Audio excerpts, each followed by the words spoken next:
Wisconsin is preparing to recount votes cast in the 2016 election.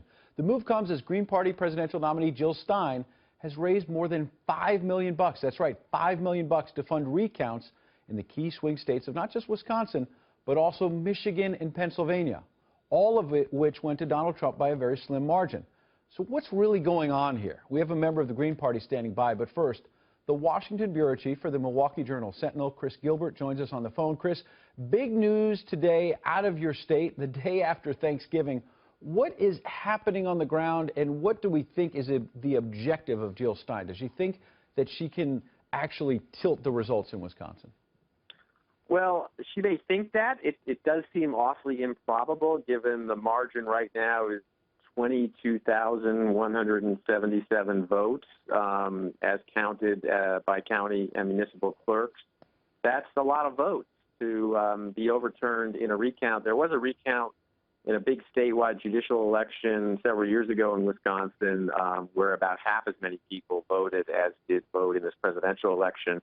And it only changed the final margin by about 300 votes. So, you know, you can imagine recounts changing vote margins on the margins, but not a vote margin of 22,000 votes.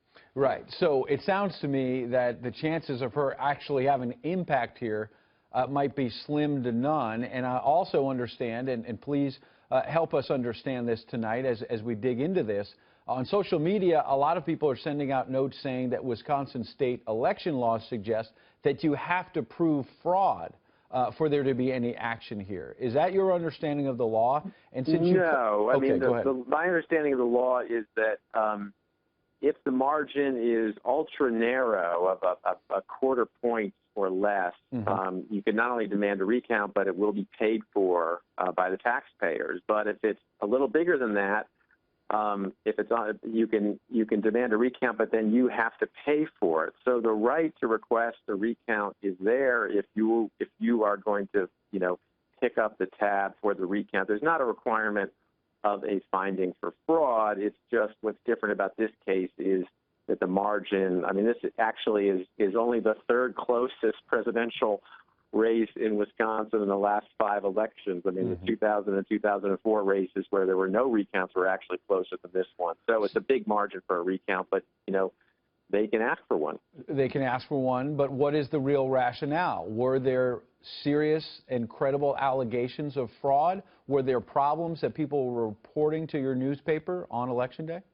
Well, I haven't heard anything certainly on a scale that would account for the difference between the Trump vote and the Clinton vote. I mean, you know, a few days ago you had a report of some people who had looked at the numbers in Wisconsin and Pennsylvania and Michigan and thought they saw irregularities or irregular patterns in the vote. And what they apparently did was they looked at counties that had different voting systems and were suggesting that Hillary Clinton did worse in places where there was no paper trail on the balloting. But there's no real evidence for that. And it's also, I mean, one thing to keep in mind about the election system in Wisconsin, which is relevant to what I just said, and it's also relevant to a recount, is that it's unbelievably decentralized. I mean, you have more than 1,800 municipal clerks,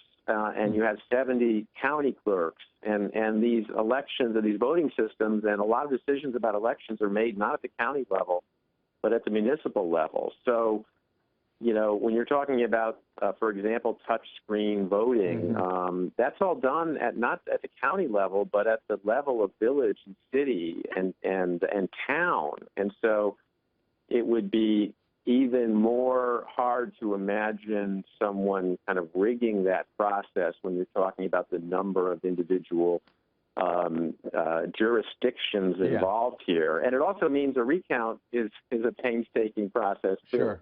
Well, I got it. It certainly sounds like it's a long shot, to say the least. We appreciate your insight tonight, Craig Gilbert, joining us. Enjoy the rest of your weekend.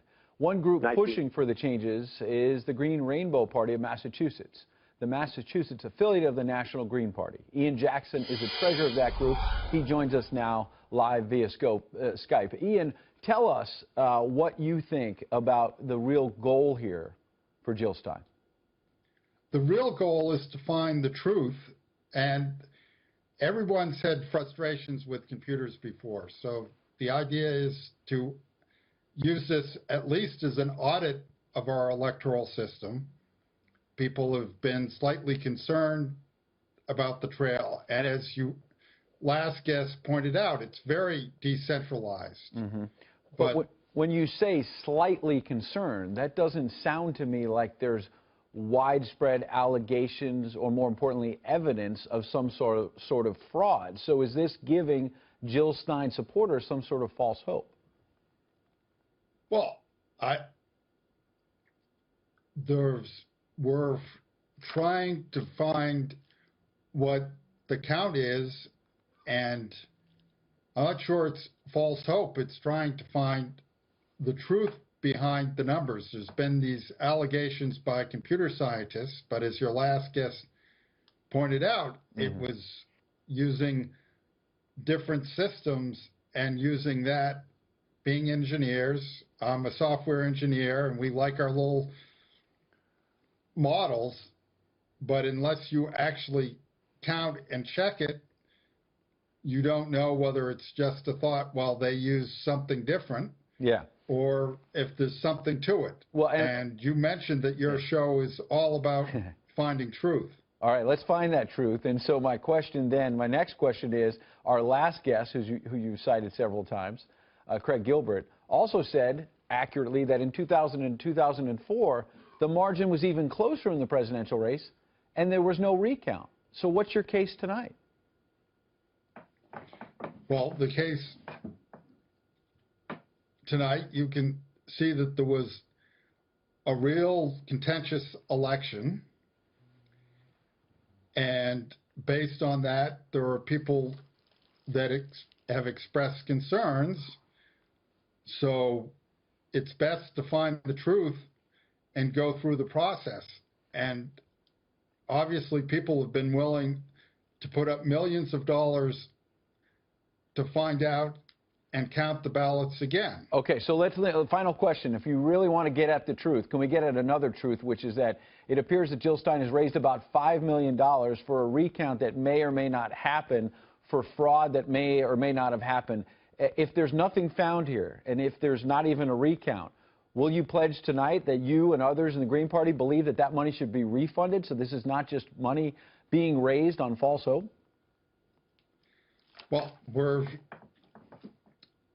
exploring that. I'm only treasurer for the Green Rainbow Party. We're certainly going, if it doesn't get used, we're certainly going to discuss with our donors what their desire is for that money.